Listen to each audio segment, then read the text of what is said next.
Perfect. So my name is Jake Cooper, and I'm presenting my project, Darklaunch, deploy or roll back anything without code changes. So I'm going to start by defining the problem statement. 84% of outages stem from a bad deployment. So that's code an engineer has written for a feature. They're trying to deploy it to production. Time comes around, they deploy it, an outage is caused. So that brings me to my next point. Deploying features has historically been an engineering effort. So an engineer will finish their work. Product will decide when they want to roll it out, maybe Friday, maybe Thursday. The engineer has to be constantly kept in a loop. They're constantly switching back for the deployment. And then if something goes wrong, then they're on the hook. They have to fix it right there and then. And things do go wrong. So tests don't really catch everything. You've probably seen recently, Cloudflare was down, Facebook goes down. These are great companies with great engineering effort, and they still have outages. So the solution is a dashboard, a Darklaunch dashboard, which maintains all of your features, logs, deployments, metrics, etc. So on the feature scale, you can go and you'll see on the right, you'll simply turn a feature on, you'll navigate over to your site live in production, you refresh it, your feature is enabled, you can go, you can turn it off, and it's now disabled instantly.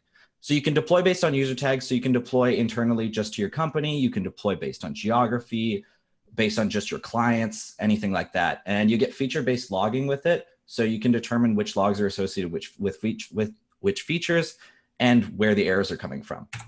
So on the deployment management side, it's super simple. Product engineer will simply drag around the deployment. Maybe they want to deploy it on Wednesday or Friday, they can move it back. Once that day rolls around, an automated deployment process will occur. The feature will attempt to turn on.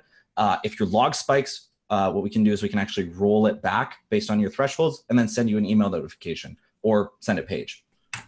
So the business model is a tiered pricing structure based on features, monthly active users. It starts with Hobby, which is a free plan for 10 free launches, 10 daily active users or monthly active users, and it goes up from there.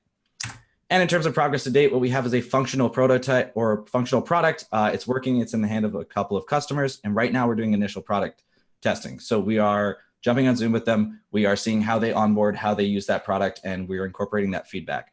So next, we'd like to scale this out. We'd like to raise and accelerate the growth and have me work on this full time. So yeah, thank you so much. That's awesome. Congrats on launching. And yeah, obviously what like that chart in the end.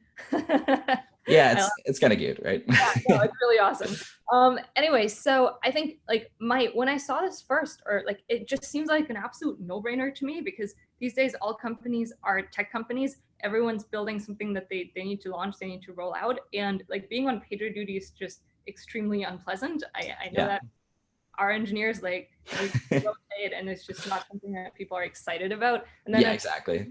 Like customers, B2C customers, and more like crucially B2B customers are extremely unforgiving about anything that breaks or things that look different. Exactly. So yeah, I love this.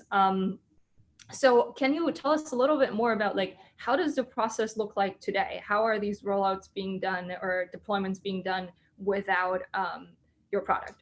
Yeah, so without our product, essentially what happens is an engineer will write some code and then they'll be done with it. And then product will say, okay, cool, we're going to release this whenever, or the code just gets released instantly and it'll either break stuff or it'll work. And then, yeah, it essentially just goes out into the ether and it's just dispersed.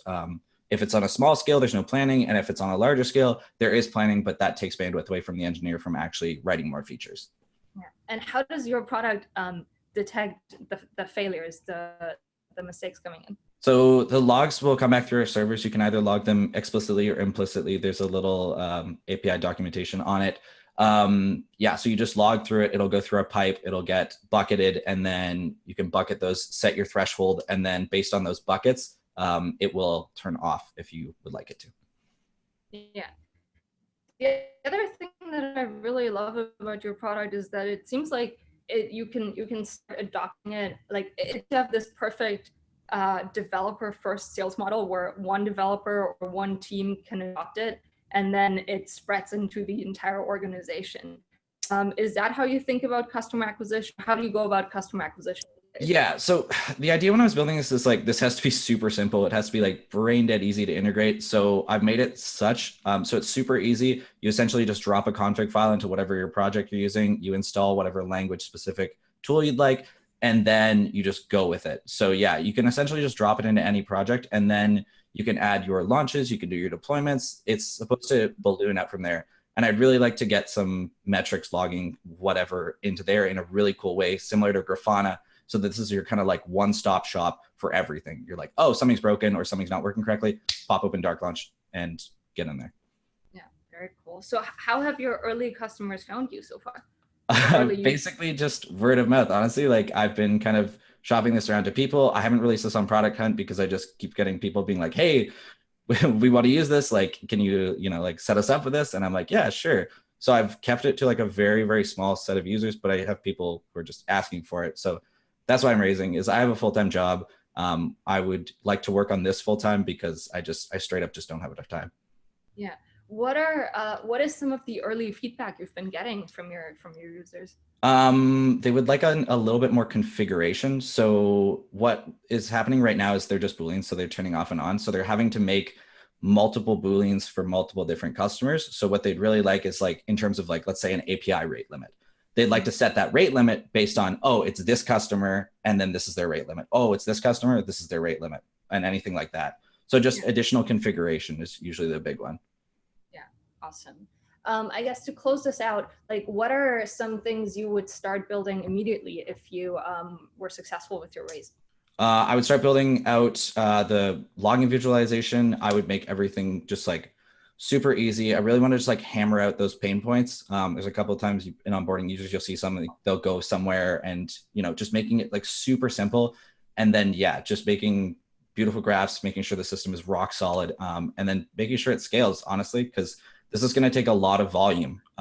It's going to be every client's, every user is going to hit this every refresh. So makes sense. Yeah. Awesome. Congrats. And I guess the audience should look out for your Product Hunt launch. Yes, at some point in the near future. Cool. Cool. Thanks. Appreciate it.